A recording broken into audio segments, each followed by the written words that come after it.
Нова книга наменета за најмладата читателска публика, Мачето Мице е вашето ново дело од авторката Татјана Гаврилова. Татјана, добро утро, добре дојдовте во Македонија наутро и честитки за вашето првенче. Благодарам на поканата, на убавите зборови.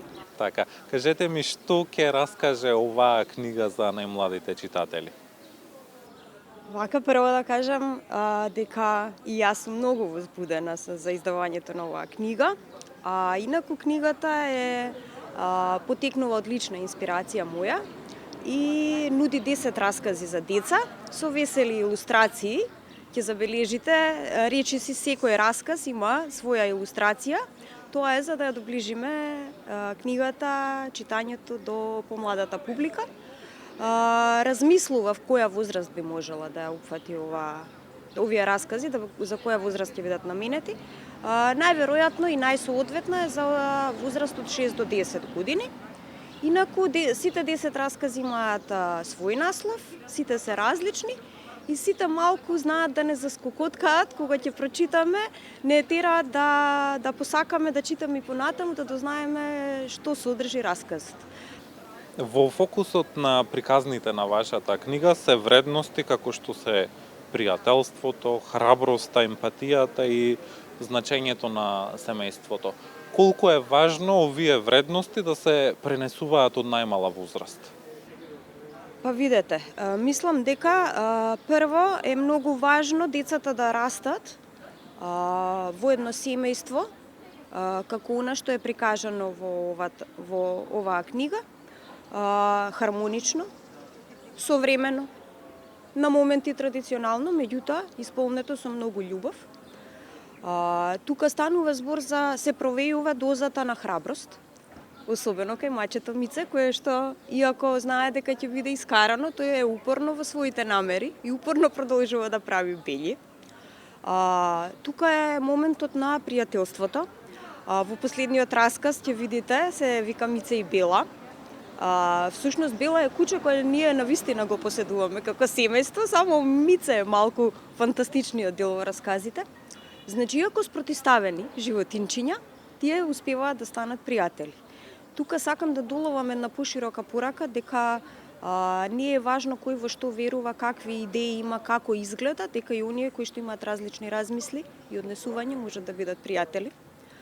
Љубовта е исто така една од големите теми и обврските во семејството. Значи, во еден од расказите представен еден типичен семеен неделен ден во кој што семејството заедно учествува во домашните обврски, нели нормално под капата на мајката, меѓутоа секој има некоја своја улога. Девојчето Ема помага во расчистување на својата соба, во домашните задачи. Мачето Мице прави бели, нормално, меѓутоа таткото во семејството извршува други обврски.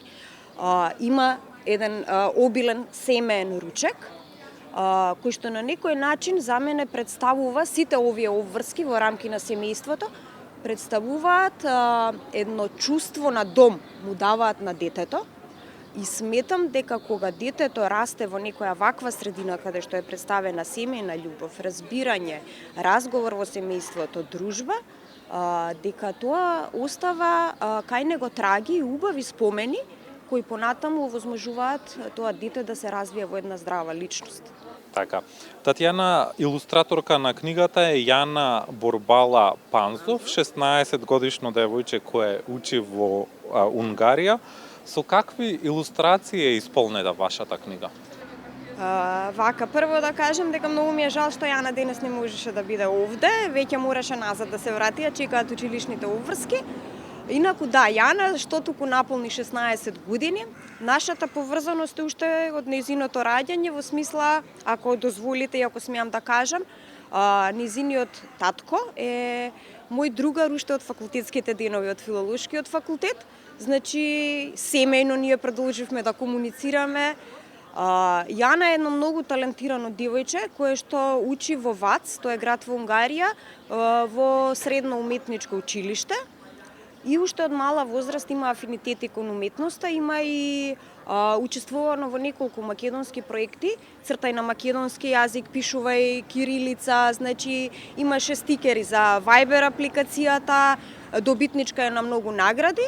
Едноставно, нашата, како и со секој тинејџер, малку е тешко да се преговара за вакви работи, меѓутоа, ако дозволува времето, јас кратко ќе кажам дека ние бевме присутни на еден настан Рацинови средби во Велес, каде што незината мајка исто така доби награда, признание за афирмација на македонската култура во Унгарија и пишан збор.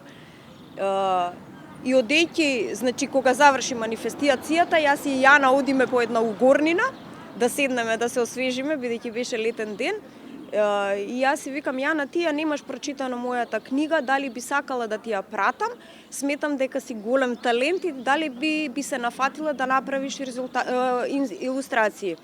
Таа ми рече, да, нема проблем, ќе се обидам. Мислам, од дете кое што е тинејџер, така да се согласи на нешто што не го прочитала, мене ме направи многу среќна, особено затоа што е тоа дете што го знам од мало, од бебе. Заедно растеле со мојата ќерка, значи тие се многу поврзани, тие се другарки. Секогаш кога имаме прилика успеваме да ги поврземе, да се дружат, ние да одиме таму, тие доаѓаат тука. Значи јас сум и бескрајно благодарна затоа што ова што таа го направи е едни долови, едни весели ликови, сите детали кои што се опишани во расказите во книгата се дословно представени во низините илустрации. Боите се симпатични, значи ме освои од прв.